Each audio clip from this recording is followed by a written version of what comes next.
You are listening to Business Marketing 911 with Mighty Mike and his marketing SWAT team. So buckle up and get ready because the episode is beginning in 5, 4, 3, 2, Carr. He runs a digital marketing agency called Farotech.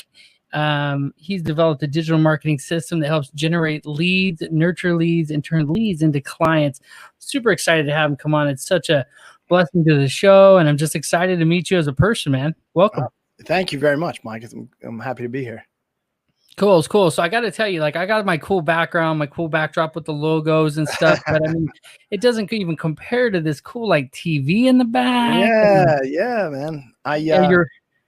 Your war board over there. I'm like trying to look at it, get some like tips. Yeah, man.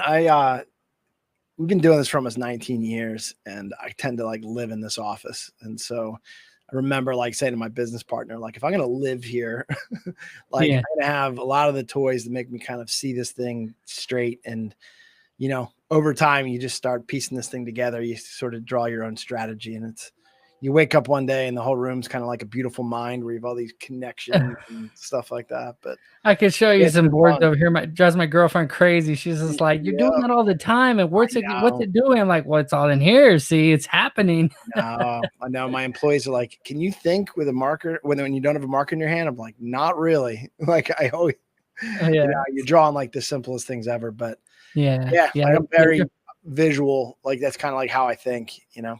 Yeah, you're my people, man. So, all right. Well, so as marketers, we're here trying to help you guys. You know, those of you guys that are maybe new to the show, watching this, essentially what our goal here is you build a website, you know, and our sponsor is Mighty Website Builder. I better plug that here. Just going to throw that in. If you guys want your website reviewed, that's what we do here on the show. Enter to win $3,000 by commenting your website domain below a $3,000 website credit, I should say.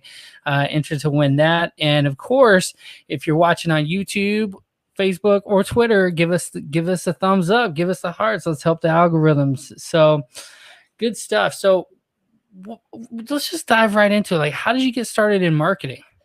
Well, you know, I didn't grow up doing it. It wasn't my major in college. I started building a website. You know, the joke that I sort of had was not the joke, but the story I have is kind of a joke is that I had a girlfriend in college, and I had this super romantic idea when we broke up that if I put her artwork online, this was before websites were even like popular, man. We're talking 1999. If I could just do that, like, you know, she's going to be so impressed, and, you know, that's going to solve all the problems that we had. And, you know, I tried to hire a guy. He couldn't do it. And like 4 months later, I'm learning how to do it myself. Never even went back to the girl anymore. Like literally, like she was kind of like an afterthought at this point. And then they wake up, and now I have a web development company. The web development company turns into a marketing company. I've got payroll that would give you kidney stones, you know, you know what I mean? Like as long as it's making you money, right? 20 years later, that's just crazy though. You know, she still probably won in the aspect of like how much stress I put on my life in the last 20 years, but you know, all's well. That's sort of the long route. I love the Muse. I love the Muse story. You know, people talk about the Muse, you know, back in the day, there's a lot of philosophical stuff about that. You know, what we do as men is a lot of times to impress a woman. And so it's interesting, funny, right? Yeah. It's crazy.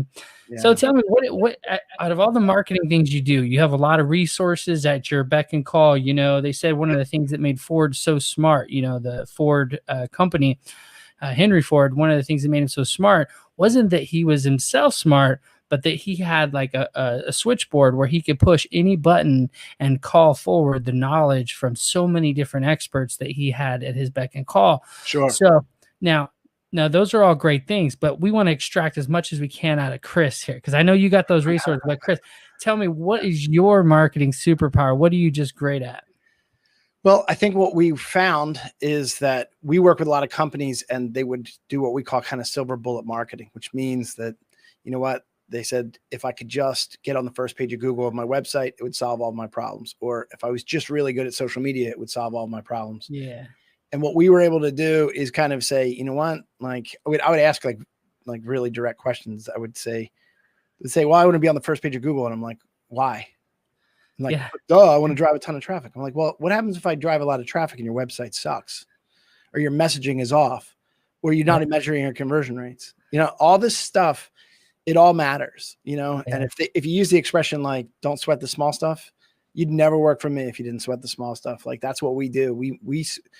If I can get a 3% uptick in conversion in January, and I continue that every single month, in 12 months times 3%, you know, those are big numbers. Yeah. You know what I mean? And so those are the things that sort of matter. And so, you know, I have a systematic approach, and I can walk through it. I can literally share my screen and kind of show it to you. And what's cool about that is when we started to put it into action, where we started to systematize it, it became extremely clear for our clients. And in that process, our sales went up. They got to see it. They bought in better, and then their sales went up. It's just over like 19 years, you know, it's amazing how much can grow. You know, I joke around, I say it's shocking how little you can get done in a day, but how much you can get done in a year. Yeah. Do you know It's what I true. mean? Yeah, you got to take it in little bite sizes, you know, and build on top of it. And I love the idea what you're talking about with the whole website. You know, you can be on the first page of Google. As a matter of fact, I know some people who are ranking in the map pack, you know, the top 3 in the maps, and then they even have some organic SEO with their Google page, but they don't even have a website. Like, and so when people go to the website, they're not doing any kind of lead capture. They're not building an email list. And as soon as Google, you know, shuts them down, I just tell them, like, you're not building anything long-term. This is something that could be taken from you at any moment. You know, I write blogs about this. It's like building your house on sand, you know, like, I mean, transparently, I was in SEO before the first algorithm change even happened, the first major ones. And I watched it all slip away, which all The my Google clients slap. slipped away. Yeah. Which is like, it's like crazy though. But I mean, like, I remember after having a business for 12 years, borrowing $10,000 from my parents to keep the business afloat, because Google did an algorithm change and I lost everything within 6 months. But I know now what not to do. You know what I mean? Like, I know where I don't cut corners on SEO anymore. I do a lot of best practices. I do a lot of things that are going to move the needle. I also diversify my approach so that if Google does an algorithm change, my client's not dead in the water, because I can just dump more into paid ads, or I can go into paid social or social. Yeah. And so what happens here is that when you turn it into a system, if one leg of the table gets weak, you can just strengthen it with the other legs until you figure out what's going on. Right. Yeah. So I'm curious. So you said that you kind of pivoted before. Were you building an email list, or was that something you weren't really were focused on? Not as much. I mean, we're jumping all of our energy into very heavy backlinked SEO. And this was pre-niche. This was pre almost all the best practice. Exactly. Yeah. And so our clients were psyched. We were ranking for really big keywords in 90 days, and they were psyched. But we had no idea that Google was just going to flip the switch and say, you know what, those don't fit our best practices anymore. And you're like, okay, great. Well, now I've been doing this for years. You know what I mean? And now I have to unplug everything and start over again, and hope my clients are patient enough. Some were, some weren't, you know. But that was 2012, you know, so lots changed since then. A lot has changed. Yeah. And now it's like, there's so much, like I heard there's an algorithm change like every few days, you know, some slight change. Have you ever seen Mozcast? Yeah. So I mean, it's literally like a weather report of how often they're changing the dials. And, you know, our team looks at that quite a bit. Yeah, we also use SEM Rush, where they'll have a tool that'll say, hey, this is where you dipped, and it'll literally show on the bottom of your timeline, hey, this is the algorithm change that happened at that time. So you can start to say, well, the dip and the timing of the algorithm change are very similar. So maybe I'm in violation there. Yeah, exactly. Yeah. And finding those things and finding the links and I find like using tools, you know, you just keep adding these tools, test them out, see how they work, see how they help optimize, and then don't overthink it, you know, just have a checklist and, hey, this has worked. This isn't because maybe what's working today isn't going to work tomorrow. And so you got to keep testing everything and seeing what's working for you. Yeah. I found that there's no silver bullet in marketing. There's also no silver bullet in software. So like HubSpot gets me half the way there, and SEM Rush gets me half the way there. And our approach bridges the gap, a lot of customization, a lot of being nimble, a lot of testing like crazy to find out what's working and what's not. You know, we use an analogy of like, it's more of like a myth, but the first Apollo rockets that went to the moon, they said they were off course like 97% of the time. And so they just kept course correcting and course correcting and course correcting. And yet they made it safely to the moon and safely back to Earth. Well, that's marketing, man. Like you and I could talk all day long. Like you could pick any industry, any niche, and we could say, you know what, this is totally going to work based upon what we know about this firm. But we don't know what it's going to be for, in your case, like a law firm in Michigan. We're going to use best practice. We're going to launch it and we're going to measure it. And then we're going to teach our clients how to make adjustments left and right. And then eventually you're going to sharpen the spear over time and you're going to start to see results. It's like, you're going to find that secret recipe of what's working and what's not. But a lawyer in Michigan and a lawyer in California are very different things. You know what I mean? And so to act like there's silver bullet where it's just like, oh, I have it all figured out for everyone everywhere. It's like, no, you give them the tools to start the process, but then you analyze and you measure and you adjust. That's good. That's good. I really like that. And one of the things that you said that kind of stood out to me is like using the different tools is like, it feels like there's always another tool coming out. Like I like Uber Suggest by Neil Patel. Oh yeah. It seems to give really good top pages. That's what I've been using for the show, but I like Ahrefs and like you said, HubSpot's a really good one too. Yep. Especially for a CRM. I was really surprised at how well it helps with that. Yeah. I mean, I think that their initial funding, I believe, was from Salesforce. And so what I think that they did was they were able to look under the hood and say, well, this works and this doesn't work. And, you know, obviously Salesforce is the gorilla in the industry, but, you know, like a big ship turns slowly. And I think HubSpot was able to create a CRM that could be nimble at first and does a lot of things. I don't think it solves all the problems for every company, but man, does it solve a lot of the problems for many companies. I was really surprised. Out of all the ones I looked at, I did a little review of 3 of all of them. And then I pick the top 3 and they were it was like for the price, you know, like you can't beat it. You're not kidding. So, so good stuff. And a lot of times you get things like that, like Canva. There's certain softwares that come out that you're just like, how can it be free or how can it be almost free? Almost free. Yeah. It's crazy. I mean, there's the whole social dilemma on that that's true too, but that's a story for another time. Get that data. Exactly. You are the product. I don't know that you saw that. It's like anything that's free or nearly free. It's like you're the product because we're just looking at our usability stats and selling those, you know, but it's okay. You know, I mean, I'll make that trade. And I feel like we all will. I feel like, especially those who don't understand. I mean, the guy who's not going to make the trade is the guy who doesn't even have a smartphone. Actually, he's got a flip phone.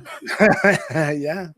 You know, so good stuff. So you talked a little bit about, you know, it sounds like you're a numbers guy, and for your clients. And so you're looking at the numbers. That's kind of like your superpower. So maybe we can use your superpower today when we're going over the website here shortly and kind of dive into it. I know it's a fairly new website, but you know, this person, he's just diligent about posting his website in the comments and he just keeps going. I'm like, all right, we got to give this guy a shot here. So that's actually my favorite type of client because, you know, like people that just want to sort of set it and forget it, they never grow in marketing. But the guy who's hungry and the guy who's willing to learn and the guy who's willing to listen, he wins. Yeah. Eventually finds a way to win. It's like if you hang around a barbershop long enough, eventually you're going to get your hair cut. You know?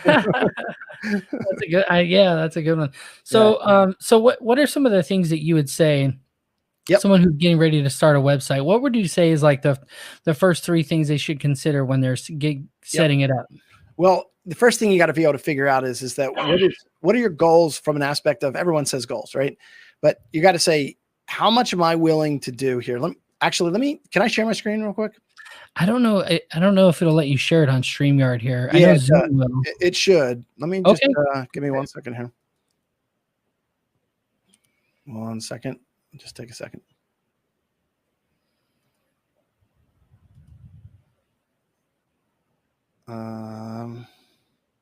Maybe I need to unshare mine, or mine is.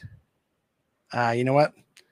Yeah, I have some settings. I'll have to do some later, but I'll I I'll can jump look on up your show some other time. We can look later. It's asking me to quit Chrome, and that'll quit StreamYard. So we can look at it later. So let me kind of break down the way it would sort of work, and I'll just tell you visually. The first thing I need to be able to know is marketing is moving so fast that you are probably in a space where you're going to need subject matter expertise. A lot of people think that they can do it themselves, or they say, hey, I've got a marketing guy or a gal. But the problem with all that is that, I mean, building websites is hard, and it's constantly changing. And SEO is hard, and it's constantly changing. Social media and paid social media is hard, and it's constantly changing. My company, I have subject matter experts in every critical area, of marketing. And that's all they do is they stay in their lane. And so what happens here is that companies that try to hire one person to be a subject matter expert in all things, it's just not possible anymore. And so what you got to say to yourself is, you know what? Like, what are my long-term goals? Am I willing to build a system to systematically generate leads, nurture leads into clients, and then convert those clients? If I know that that is what I want, a system that over time is going to go from a funnel model to more like a flywheel, where it's just a system that's going to continuously generate leads, I got to say, what do I got to put in place to get there? And what we do is that we sort of come in as an agile. We do an approach where we have a very agile approach, but what we're going to do is we're going to make you the quarterback, or your marketing person the quarterback. And then our team comes along and we do all the things that you don't have the time to do. So to circle back to your question is, you have to say, hey, you know what? Am I going to try to scale this thing one employee at a time, knowing that it could take years for me to build my team of ninjas? Do I have enough money to do that? I mean, it could, in salaries alone, it could be $200,000, $300,000. Or am I willing to outsource the parts of this system that I don't know how to do? And so that's one of the things that I do. Step number one is like, do I have the expertise or the time or the energy to do this right? Commonly, the answer is no. The next thing I got to do is I got to get very serious about my buyers. You got to go into buyer persona analysis. If you don't know who your clients are, and a lot of people say, oh, I do. If it's not written on paper, if you don't have critical questions and know how those questions change from one buyer persona to the next buyer persona, it's all in your head, and it's going to translate to really crappy content. And that content's only going to rank if you're doing SEO tricks. It's not going to come from quality content. And we believe that quality content and developing strong messaging is what separates good companies from great companies. So sorry, that was a little bit tired. No, that was good. Yeah. Actually, for those of you guys watching the show, whenever you see me writing stuff down, that's where I'm like, there's golden nuggets happening. So when I go to edit stuff, I need those clips. I'm like, okay, I need to go to this, to this area of the interview. That's good stuff. You guys. Have you seen that software called Domination? Imagine the word domination. You take all the vowels out. And it's like, this guy created this software. It's awesome. But you literally you put a long form video in there, and it will do you tell them where all the breaks are going to be. If it's a question and answer session, the software is smart enough to know you asked me a question and I answered it. And it'll break it into all these micro contented videos, and it puts your intro and your outro on there. So for like 15 it's called bucks, Domination? Yeah. For like $15, it does, it'll turn a video into 15 videos. I get to be the product again. Yep. So I joke around, and I will, I'll go on YouTube when I show this to a client, and I'll just type in Joe Rogan sharks. All right. Yeah. That dude's got 15 videos about sharks, not because he was trying to talk about sharks, but because he micro-contented that 2-minute snippet about sharks. Like, the dude talks and talks and talks. Yeah. Over time, you just build a library, and it's like, now I've got 9 shark videos, right? It's like someone listening to Gary Vee too much. That's what that is. Come up with 30. What does he say? It's like 100 content from one. Yeah, like 100. Yeah. Yep. So, I mean, it's great advice. I mean, only because the more you post with social, the more you're seen, the more you're shown. Yeah. Yep. So good stuff. I feel like we've gotten a lot there. So let's go ahead and do some website insight. And after we dive into the website insight, we are going to announce the winner. And I'm going to actually type it over here in my little secret type chat box to Chris. And Chris will be the one to announce it, if you will. Yeah, I'll do that. I'll do that. All right. So first we're gonna go ahead and share this screen. Let's go ahead and bring that up. This is the website we're reviewing. It's Serve for You. Yep. And let me go and take off some stuff here. Take this off. All right. So the first thing I always like to do, and just a little disclaimer, this is a website that I built for one of my clients, and he just keeps posting it, in the comments, which you guys need to do down below. Post in the comments your website so that you can be entered to win the $3,000 website credits. All right. So what is your first thing? I always go first to look at make sure it has a security certificate, make sure it's got its phone number. I mean, it's a basic service, but what are some of the things that stand out to you right away? Yep. We want the complete honesty here. Yeah. Well, the first thing I tried to do as well is just to make sure that it was mobile responsive, and it was. My concern is that not my concern, but I was happy to know that the company is actually called Serve for You. So the domain name matched the name of the company, because when you look at it in mobile, the whole Serve for You part of the logo comes off. It's literally just a document that's kind of like the swoosh. I believe if he knows clients that know he exists, that's not a problem. But clients that don't know he exists, that might be one of the areas where it's like, I want to know what you want to be able to do in less than 8 seconds. Because, we joke around and say the attention span of a goldfish is 8 seconds and the attention span of a human is 7 seconds. Yeah. So you know what? If I confuse them early, they're gone. So having the document there when it's on mobile, which most people are searching on mobile, they may not know what he does. I know. It's almost like I'd rather have the Serve for You and the icon gone. I think a lot of people watch Nike with the swoosh and they're like, yeah, that's, it's awesome. Like I'm like, that's because Nike spent billions of dollars on their brand, dude. Just brand building. Yeah. They've spent tons of money. So, okay, good. That's some good feedback. So Don, be thinking about that. I probably would have the logo on the left-hand side, but I would use heat mapping to find out whether I'm wrong about that. Okay. You know what I mean? I would flip-flop the logo and that, you know what I mean? Mm-hmm. Let me show you one other thing. In the chat, I gave you a link to a company called Pro Writers. Just click on that real quick. I'm not going to walk through it much. I just want to show you something about that. Do you see it in your chat? Oh, here we go. All right. So is it the Pro Writers? Here we go. Go ahead and throw that in. So you can scroll down, but then scroll right back up. All right. So it's a long website. So we tested everything, but what we found was the stupider we could make the website, the better it converted. And what I mean by that is that video, the bigger we made the video on the right, the more it converted. And so what we did was we didn't make clients think.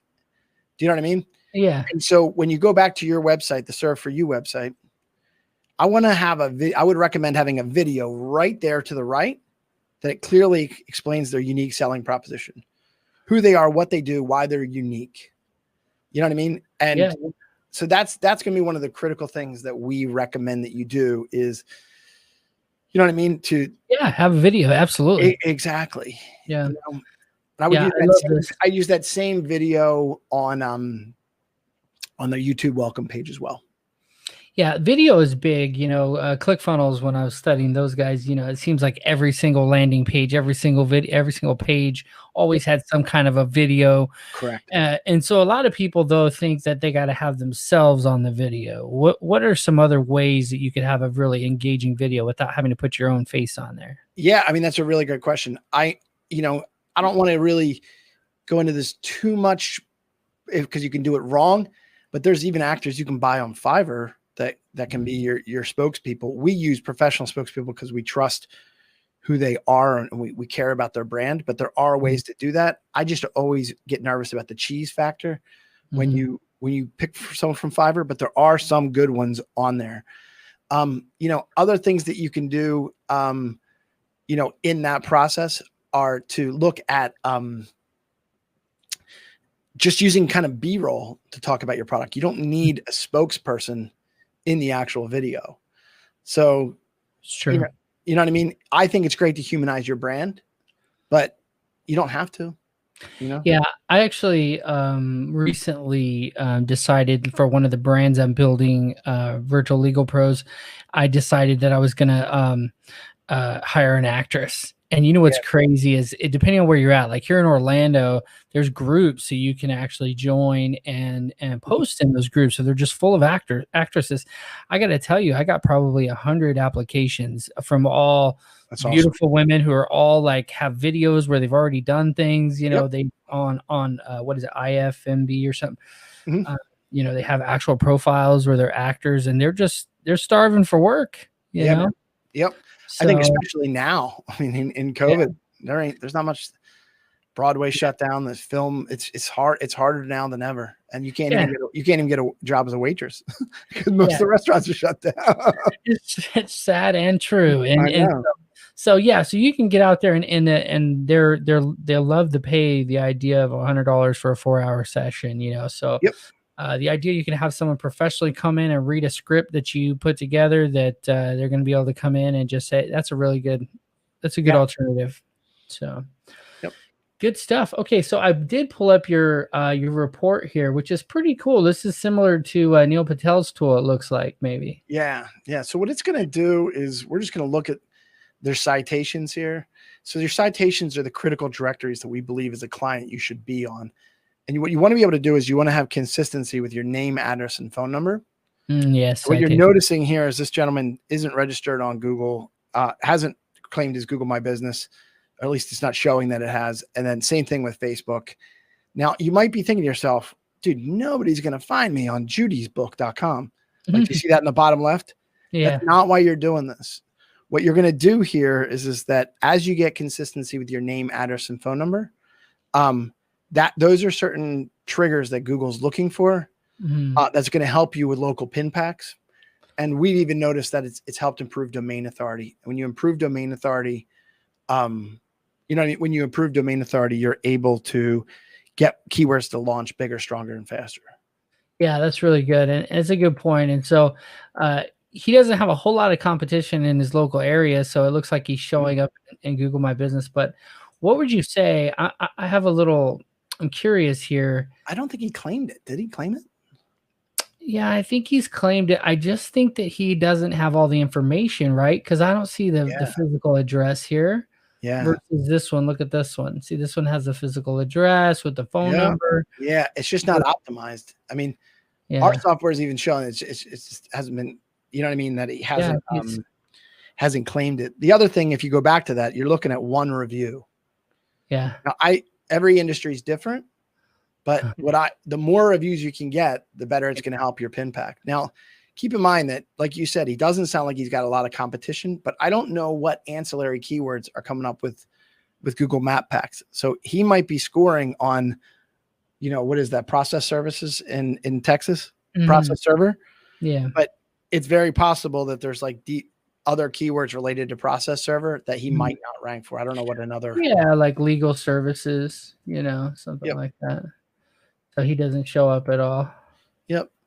So a lot of times people will rank just out of lack of competition. But as you begin to optimize this stuff and as you begin to try to get serious about this stuff, getting reviews is going to be a really important part of that process. Yeah, good stuff. That's really good feedback. And I really like the breakdown here of this this thing here, Foursquare, just this list itself. I mean, most of these probably allow you to have a free listing, right? Yeah. So what happens with this software is that you'll go in, you'll just go in here to click on it. I mean, like we offer it and you clean it up one time and it's going to clean up all those directories all at one time, but then it's also going to be in a scenario where it gives you a review engine so that anybody who uses your service can get a text message to say, how are you doing? Or an email. Like you ever been to the dentist and then you leave the dentist and they say, hey, how would you rate your service? Yeah. That's us. That's the engine that we do. That's really cool. There's more like us. I'm not saying, I'm not trying to plug ourselves. I'm saying. No, yeah, absolutely. Yeah. You want to get your name, address, and phone number consistent. You want to get consistent reviews and you want to stay on top of your reviews. That's good. Yeah. And there are some companies, that do it like Yext or one of these, similar. Way more expensive. Yeah. Way more expensive. What I was going to say is like, usually I recommend people, I'm like, at some point, bite the bullet, do it so you're on all these things, and then it's just a one-time fee. You can be done with it. Yeah. But so you're saying your service offers that as well? Yeah. That'll be Okay, really right cool. in there. That's really cool. Yeah, it's Well, cool. I'll be using you guys for sure. Oh, that's awesome. Because it takes so much time to add all these listings, and it's crazy. Yeah. All right. So, one of the cool things when I build a website for someone is I set it up and then I allow them to make, they can actually log in and make whatever changes they want. It looks like he added another thing. And this is really common for people who are building their own websites, right? Is they know what they want to put. They could type all the text in, no problem, but the design is usually, do you find that's the most complicated thing for people usually? Yeah. So what we do a lot of times is we'll do like heat mapping to find out. We set up our website and then we do heat mapping to find out where people's eye movements are going. Where's their mouse movements going? Are they scrolling? How long is it taking to click? I monitor how long they're watching videos and when they fall off. And then I'll do drip marketing to make sure that, our system follows up with them wherever they leave. Like right there, like I would want to know of those four form, of those form fields right there. I want to find out, you know what, did I get someone to write their name and their email address, but they didn't want to give their phone number and I didn't get that form just because I didn't get their phone number. You know what I mean? Yeah. So if I'm measuring that, I'm going to know all that stuff. I see what you're saying. So they put their name, their email, and then you see they're hovering around this area thinking like, I don't want to give them my phone. And then they don't hit enter. Yeah. Yep. So that's the thing is that let's just say hypothetically that they get nervous about this, right? I want to know what form field is going to make them is going to spook them. But after I do request that quote, I'm going to measure things like if I got 100 quotes, how many of them are actually going to pick up the phone when I call them, things like that. And so I would connect drip marketing to this form so that they're going to get an overview email, features and benefits email, cost of procrastination email, testimonials or case studies, and then maybe the next offer. So that if for some reason they don't want to pick up the phone, they're going to get all my best punches. And all of those emails, I would have bite-sized videos in them to answer all the questions that I would have asked, if I was on the phone with you. Then what I do is I lead score them based upon how many emails they open as well. So I'm going to know if I get 100 leads, I'm going to know maybe I have a 20% conversion rate. And of that 20% that converted, I'm going to know how many touches it took to turn that lead into a sale. So therefore, if I say, you know what, I've got these leads in the hopper, but they're only on touch point 2 of 5, I know, you know what I mean? Like I know it's not that they're a bad lead. They just haven't been warmed up enough to become legitimate and real. Okay. Yeah, that's really good. I like that. Being able to test things and see the numbers and be able to see where things are going, that heat mapping, I really like that. Yeah, we do a lot of that. Yep. Okay. All right. So, so we got but this having these logos from these associations, I mean, building that credibility, that's a good thing to have here though. Yeah. Oh, absolutely. I think you want to establish, we do something we call PPPO. What I mean by that is that when you have a website, you got to empathize, you got to know their pain. You got to make sure that you have a promise, which we call unique selling proposition, or basically what makes you unique. But that final thing is going to be proof. Like, how do I know this isn't your first rodeo? How do you know you're not winging it? The companies that show their notarization, that they're part of associations, that they've got their licenses and certifications, all of that stuff matters.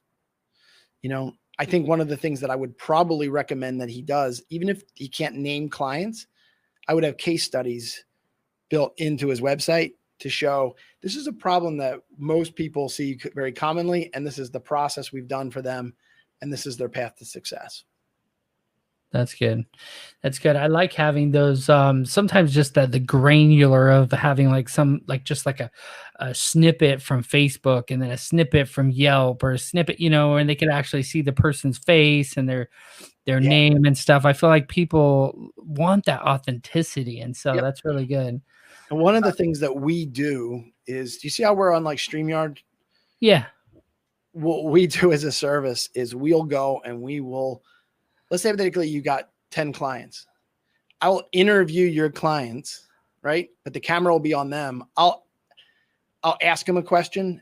Prior to me asking him the question, we've gone through how he's going to sort of answer the question, but I'm recording this. And then what happens is that after I'm done with you, I edit myself out of the video.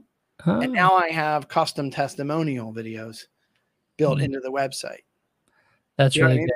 Yeah, It's yeah. awesome because testimonials are hard as crap to get, but somebody will sit on the phone with you and talk. But Yeah. what you don't want to do is have this testimonial video that's so lame. Yeah, Yeah. I used Serve for You, and they were really great customer service. Yeah. You're like, dude, I mean, my washing machine company is great customer service too. But that's table stakes, right?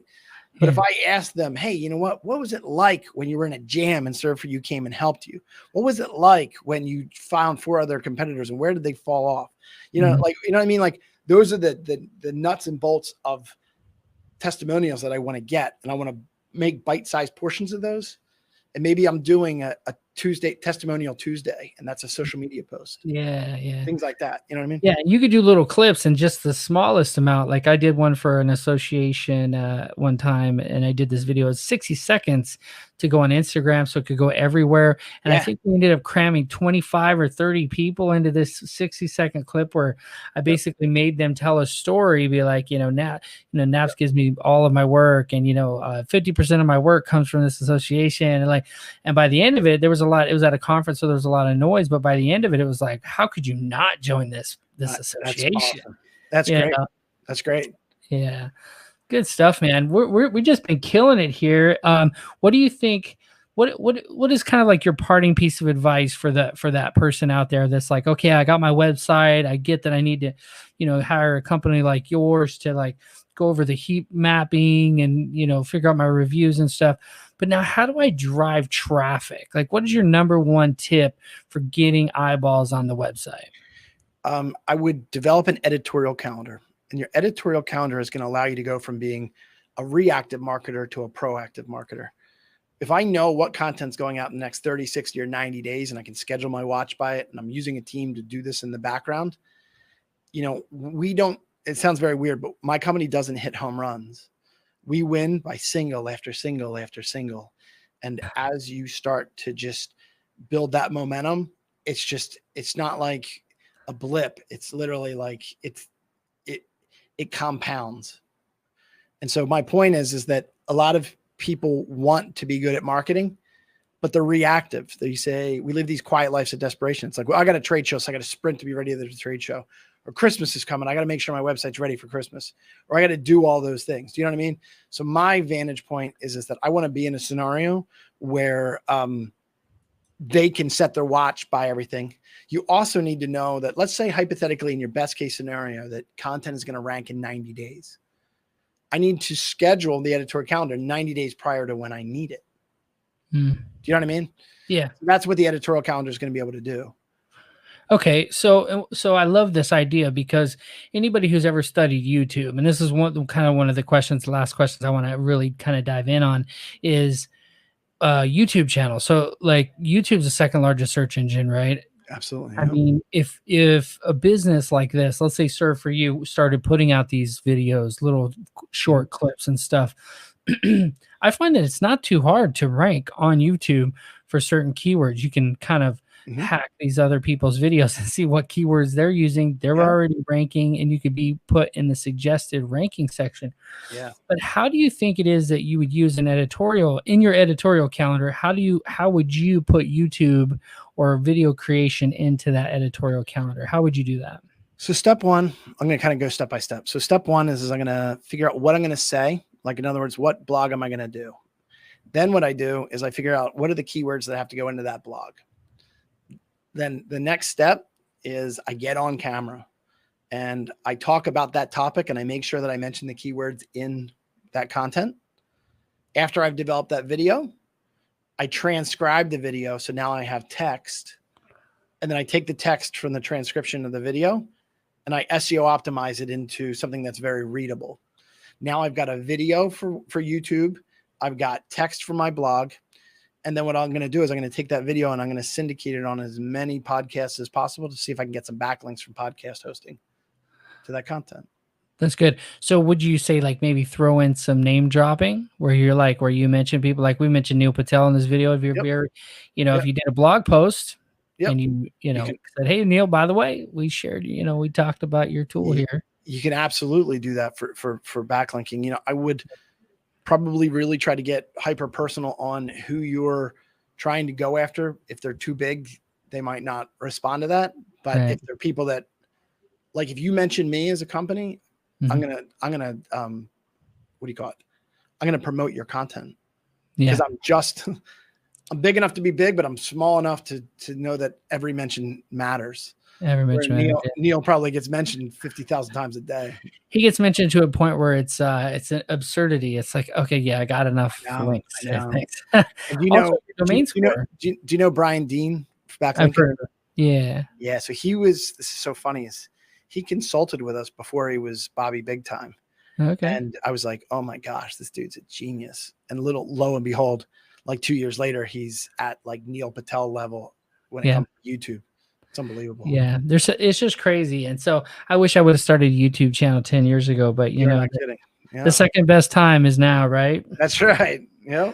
Yeah, so that's what we're doing here. So if you guys are getting tons of value here, you know what to do. I mean, I'm going to throw it up here just because I love the little heart right in the middle. If you're on Twitter, which you're not, but if you were, you would want to hit that little heart button. We got some heart people, and we probably got some Twitter. Okay, at some point. Yeah. Maybe Donald Trump will see it. He's the only one on there. I'm just kidding. Just kidding. So this has been a lot of fun, and we've reached that moment of the show where some lucky winner is going to be announced. Chris, we're going to go into a short little break that's going to be very short, and then when we come back, I'll have you announce who is the winner. All right. Sounds great. That's short enough. Just trying to get into that dance music there, man. I know. You know, one day I told myself one day I'm gonna start the channel. You know how it counts down. Actually, I didn't hit go live when the preview came on. So if you guys watch the replay, you're gonna be like, "Why did they just say 2-1 and then start?" It's because I didn't hit go live.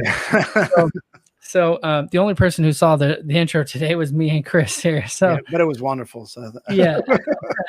But one day what I'm going to do is with all that dramatic stuff, I'm just going to just be gone. So like, it'll just start, when it fades away, it'll just have my chair. That's perfect. Okay. Where is this guy at? So, okay.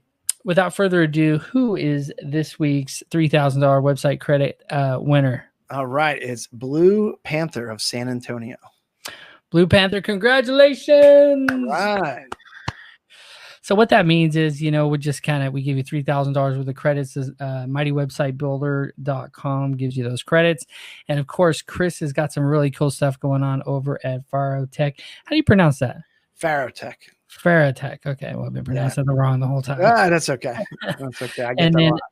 And then Don, thank you for being a loyal listener and commenting your website nearly every single time. I'm going to miss those comments moving forward. Just appreciate you guys watching. And Chris, what's the good word, man? How can everybody keep up with you? Yeah, well, if you go to my website, you can go to Farotech, FAROTECH.com, and you can always email me there. One of the things that's very interesting about what we do is, if you jump on the phone with us, we're going to provide a lot of value, whether you can use us or not. I've always just loved marketing. If I won $1 million tomorrow, I would be probably back here the next day because I just love what I do. And if I can help you reach your goals, that's great. If I can't and push you in the right direction, that's also great. So, look us up. We'd love to help. And, check back with Mighty Mike. This is kind of an honor and a privilege to be on the show, man. So this is awesome. Oh, thanks, man. Yeah, it's been an honor to have you on. And guys, share this thing, bang the like button or softly touch it, whatever your whatever your preference, right? Whatever your preference is. And Chris, man, until next time, man, we're going to keep this thing going once a week. Some of these YouTube channels, they only go for a little while. We're going for the stretch here. So if you guys know anybody who would be a great guest like Chris to come on here and share so much value with us, let them know. And Chris, thank you so much. We'll catch you next time. This is awesome, Mike. I appreciate it. All right, guys, stay mighty and go out there and conquer your goals. Thanks, man. See you guys.